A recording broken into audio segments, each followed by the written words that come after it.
Alright, here I am yet again with my Firebird top swap L36 supercharged. Some of the people in my comment thread of my little optimistic BS video I made have wanted a little better description of details of how I put this together and what all I did. So this video is going to be a little lengthy, and I'm going to do my best to cover what I did to make it work, because it takes a little brainchild engineering to get this in right and make everything work functionally. And yeah, it's taken a while. It's not as easy as just top swap and throw it together and go. I mean, you can do it that way, but as some of my friends who have attempted or around this project have found it, there's all kinds of little bugs here and there that's got to be worked out and tried differently. But obviously the main hurdle is the inlet for the blower, because those are usually on front wheel drive cars mounted this way, and that throttle body would just mount to the end of the blower.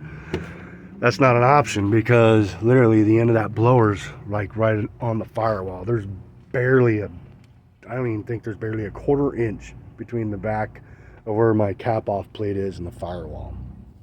So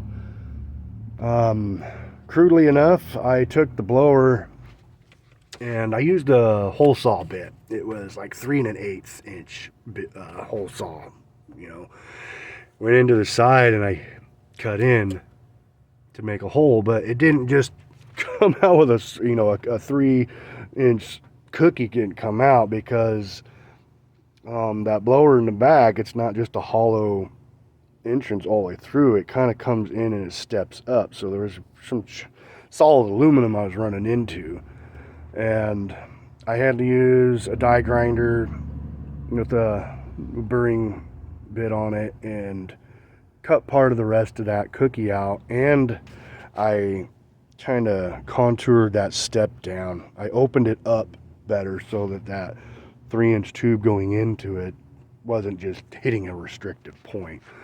So it's been done many different ways. Some guys just cut the entire inlet off and refab something up all together. I've only seen one other done like how I did it, but the guy used 2.5-inch tubing instead of 3-inch, and there's some downfalls to doing that, because even though this throttle body, 65 millimeter / 2.5-inch throttle body, if that's all the bigger the tube you use because of the bend and all that, the blower has to work too hard to pull air through that small of a opening. And with the bends, it just makes it worse. So I used 3-inch inner diameter aluminum tubing, which the overall was I don't know, it was metric. It was under 3 1/8, but it's 3-inch inner diameter. And in a fashion, there's no really one way to do it. I can't remember the exact measurements of everything.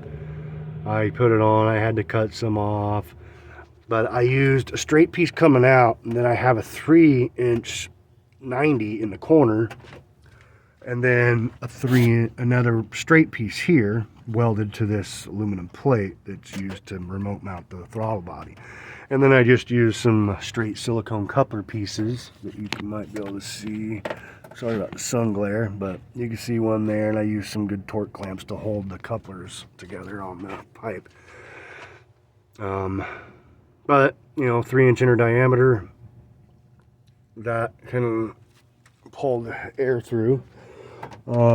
I did do some port work inside of this. There's not much you can do. Of course, there's the lip in the back of every throttle body practically. That's been removed and smoothed down. These throttle bodies from factory, on even the drive-by cable, and the drive-by cable L36s and drive-by cable L67s that are slightly bigger, where this MAF goes in, there's a bridge piece that sticks down and it literally blocks like 1/3 of the throttle body plate. And a guy in a group had tested it and ported that out and did a test, and it does pick up and improve the airflow efficiency. So I'd ported that off and just smoothed everything out. There is one hole inside that is initially the PCV inlet, where the PCV draws fresh air from the throttle body after it's past the map.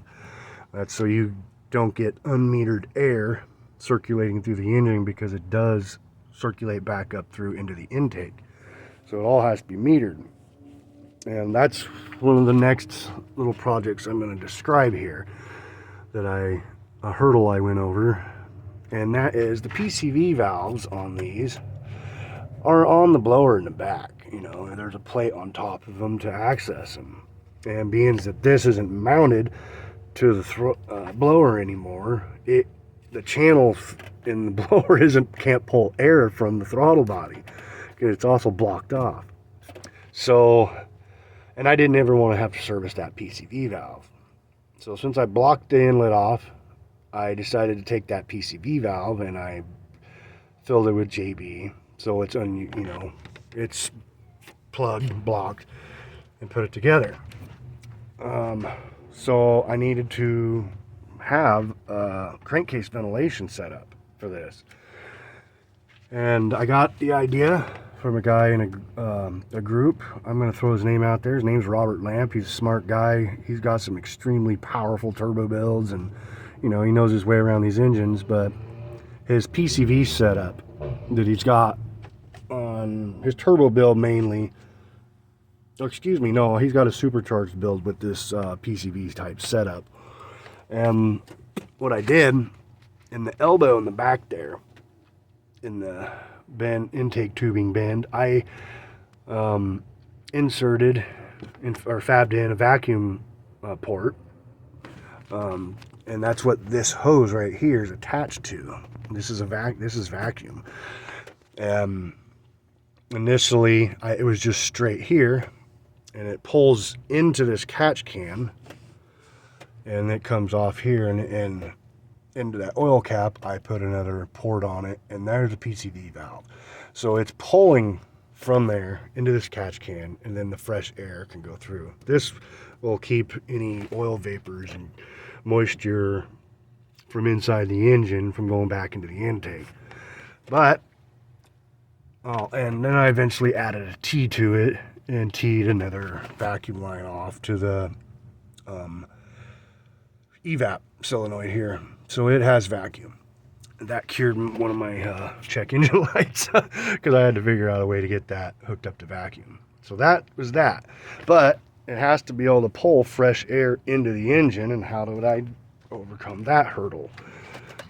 The valve cover on this side, right there, I put another vacuum port line on it, and you can see this hose coming up, and I got some fittings on it. There's a 90 comes across the top. Sorry about the sun glare, guys. Another 90, it goes down. We'll turn my light on. And another 90, and the vacuum port, another one added to the back of the throttle body plate, because right behind that's where the PCV fresh air port is on the throttle body. So the vacuum's pulling everything, and it pulls metered air from here through the engine, through catch can, and back into the intake, and it works perfectly. And I will shout out to Robert Lamp for having that idea on one of his. That's really how I was able to overcome that. It basically, if I need to service the valve, I can just get to it from the oil cap. I don't have to remove a blower to remove a $2 part.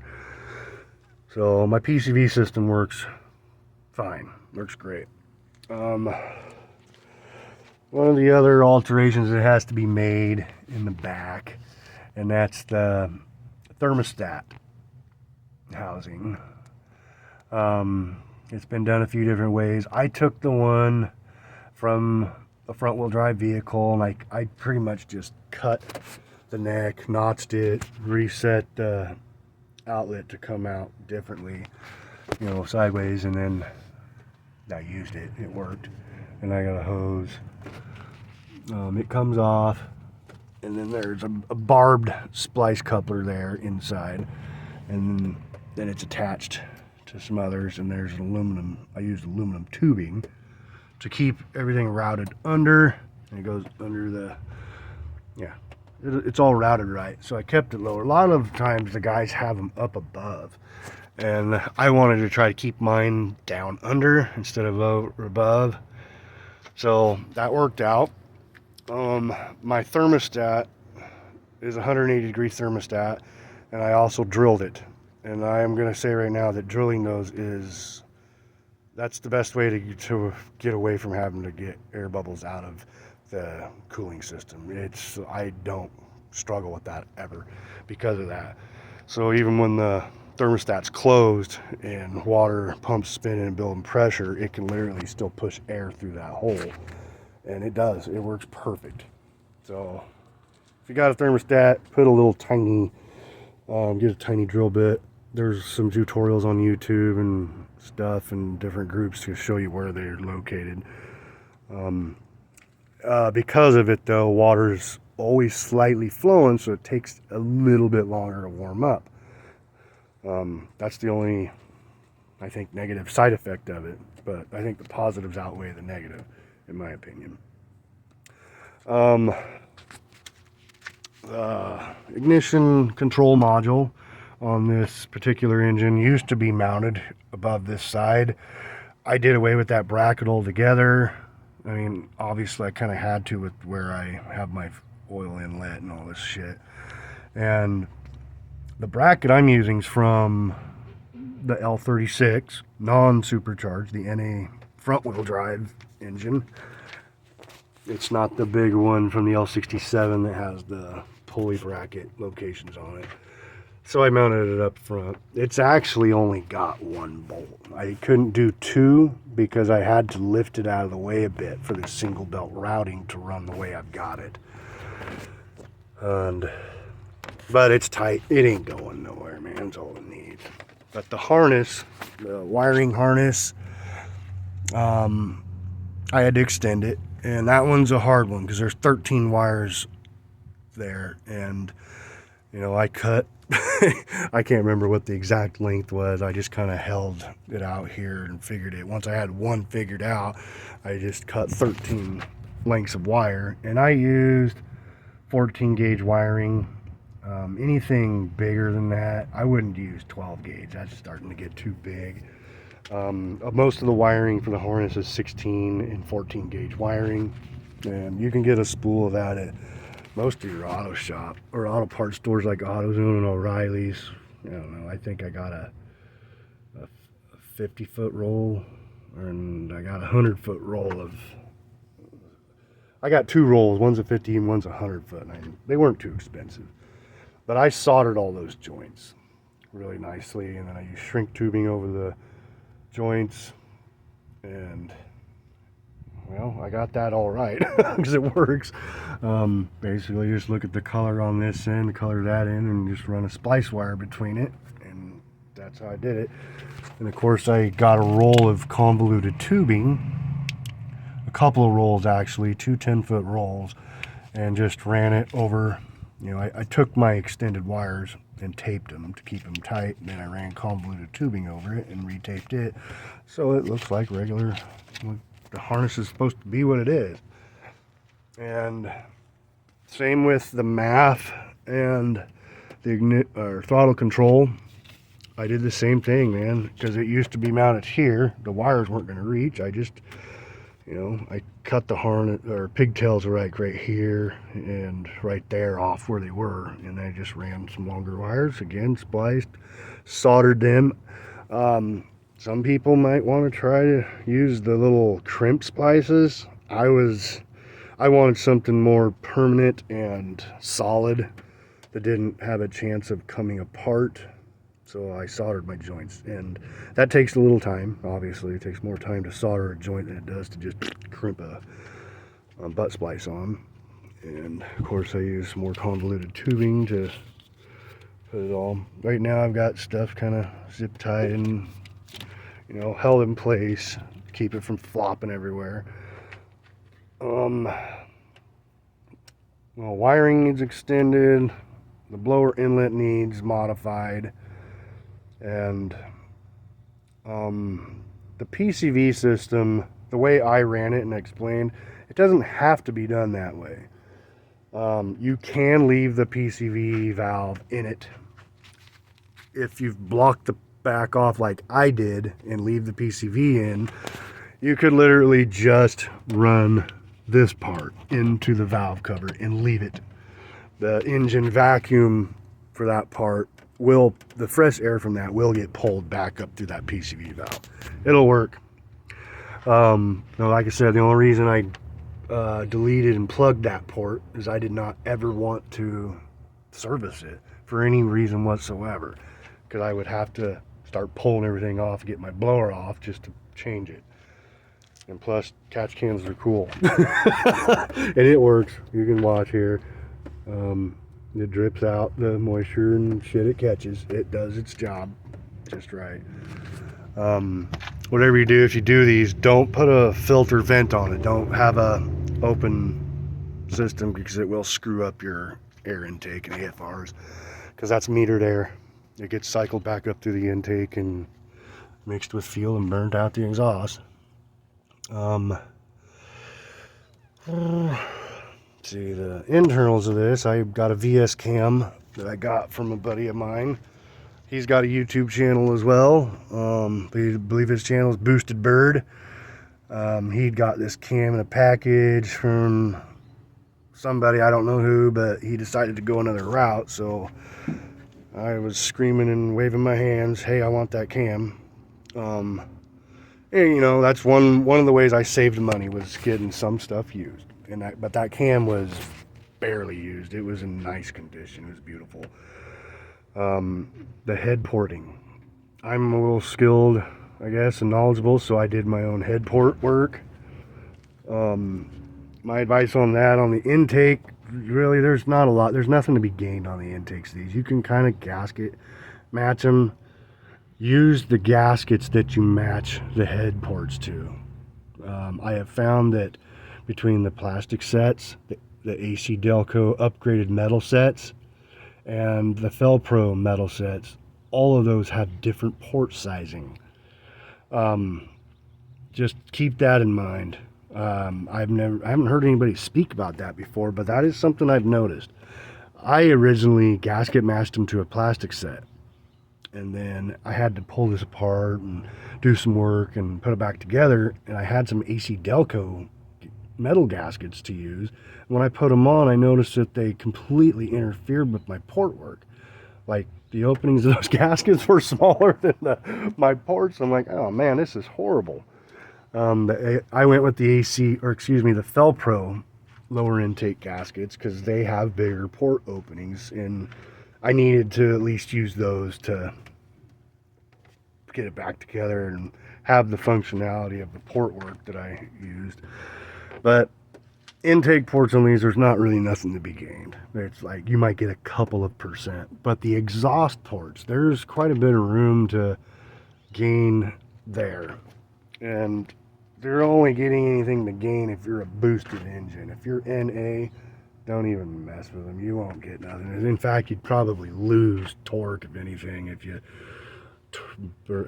ported out the exhaust on an NA engine. Because there needs to be a level of, not necessarily restriction, but it's got to be small enough to where some vacuum can be created for the scavenging effects of the exhaust to work properly.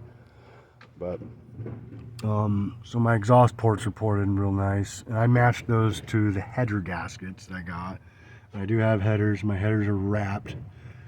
I only wrapped them to keep the heat down in this engine bay, not because it looks cool, because you can't hardly see it.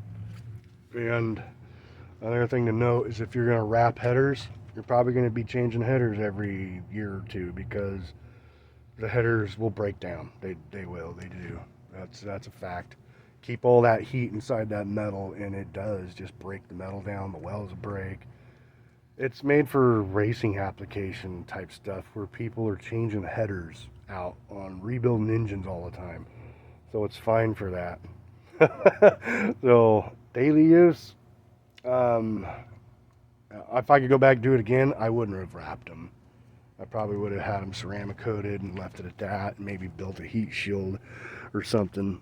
But for mine are wrapped anyways.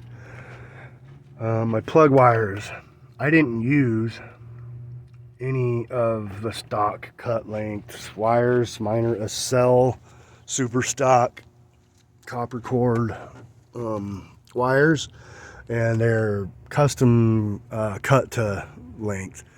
And I got them because of the way my headers are designed, and the plug boots are 90-degree angled instead of straight. The straight boots interfere with these headers badly. So I got those and ran them. This end here is where you got to cut, crimp, and put the boot on. So I have a cell wires. Those are stock ignition coils. They're the best you can use. There's no point in trying to run MSD or ZZP coils. I mean, some guys would argue that on an all-out performance build that they work better, but I swear to you, everybody in the world uses those stock ones and have never had any problems. They're the best. Just don't buy cheap Chinese knockoffs because they're garbage. Trust me, I've tried some Chinese knockoff sensors and parts, and every time I've used them, they fail or don't work. Like that oil pressure sensor, for instance. I used a AutoZone Dura, what do they call it? Duralast. I call it Dura crap. I got one of their sensors. Oh, guaranteed for life. Dude, the first time I used it, it tried to tell me my oil pressure was like so low that my oil pressure light was on. And I was just like, that's not right. I didn't all of a sudden lose all my oil pressure. And so I ponied up a few extra bucks, got the AC Delco one, put it in, it's fine. My oil pump, when I rebuilt it, I put the oil pressure kit in it that increases it at higher RPMs, and it does do what it's supposed to do. It works fine. This here is all custom made. This is the SLP lid for the V8 cars with the 4-inch opening, because the V8 cars go right there, and then your MAF can connect to that. But I got it because I don't know, I guess it's cooler. I'm not gonna pull it off. Actually, I will. Because there's the louvers. There's no louvers on the bottom side to interrupt flow. It's straight. I got a Canon drop-in. And one of the other things I suggest all F-body guys doing is that mod right there.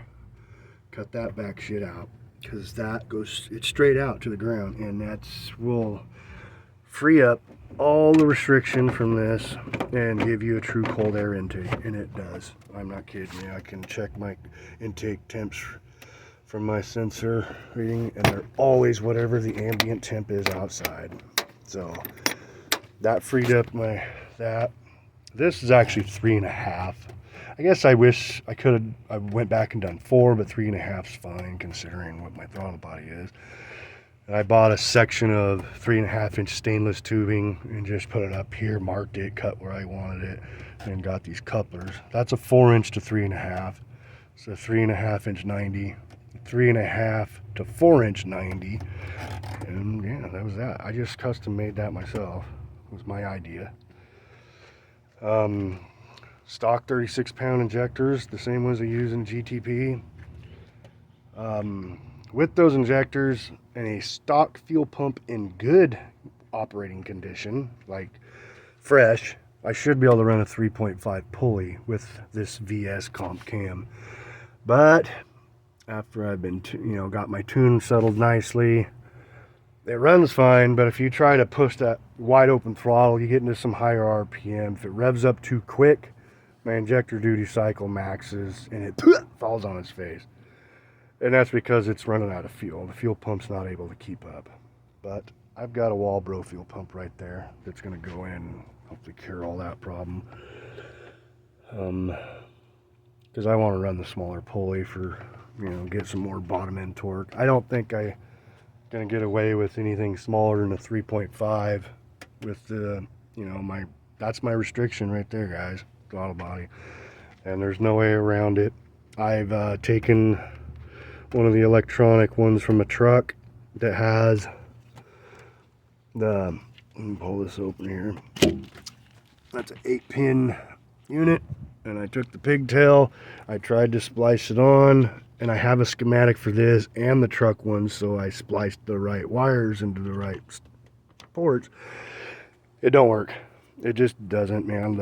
I'm pretty sure the throttle position sensor that's integrated into the throttle blade motor just reads differently. And you try to step on a throttle and the blade kind of bobs around, doesn't want to open, and it'll eventually just go shut and throw a light.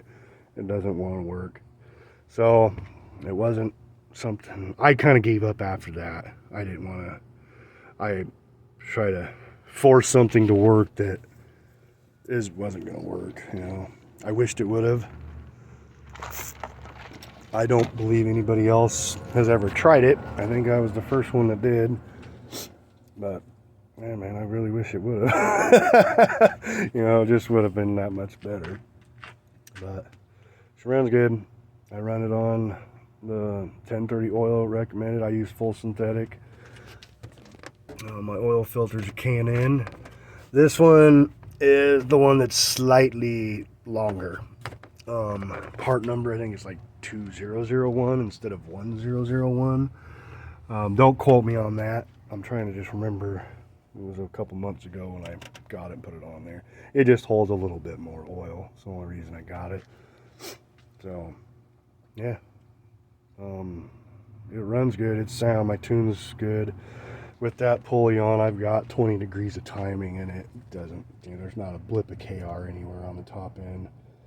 But I tried running a 365 custom pulley on it, and it just, it can't keep up with fuel. So, and it should be able to easily with a 3.5, possibly a 3.4, but I'm going to get that fuel pump swapped out and go from there. I hope some of these details kind of help answer some of the questions some of the guys in the comment thread were wanting. You know, I don't have pictures of my intake inlet. They're out there online. There's some other guys I know that have got them. There's, like I said, there's no one only way of doing it other than just to get creative, man. If you got fab skills, got a TIG welder and can TIG weld aluminum, then you just kind of have to be creative and do it. You know, you have to make sure it's long enough and you know, your bend's right so you don't interfere with your fuel rails and you're not, you know, clearance. But it's just trial and error, man. But this works. And I was able to keep my AC, working AC. That's why I didn't go with a turbo. I would have gone turbo had I had a way to keep my AC. I've only seen one guy make it work, but he had to get custom AC lines and move this dryer over here, move the battery to the trunk, and I just don't really have access to places where I can get custom AC lines made. And I didn't want to have to dump my exhaust out the front, because by doing that, leaving the AC pump with the turbo, that's usually where your downpipe exits and goes out the back. And I still daily drive this, man. I don't want big old loud noise up in front of me or droning in the cab. You know, race car setup is probably cool, but I still want to daily drive mine to the coast and play with it and have fun and have air conditioning. Anyways, hope this video opened some eyes and ideas. I can't really think of a lot of anything else I had to custom make, you know. It's just more time consuming than anything. And I did all this with the engine in. I didn't drop it out. You know, I did it the hardest way possible.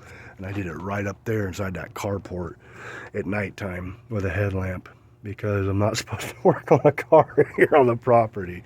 And that's why it's out here on the side of the street to do this fuel pump. So, yep, sometimes you gotta do what you gotta do. Have a good day, guys.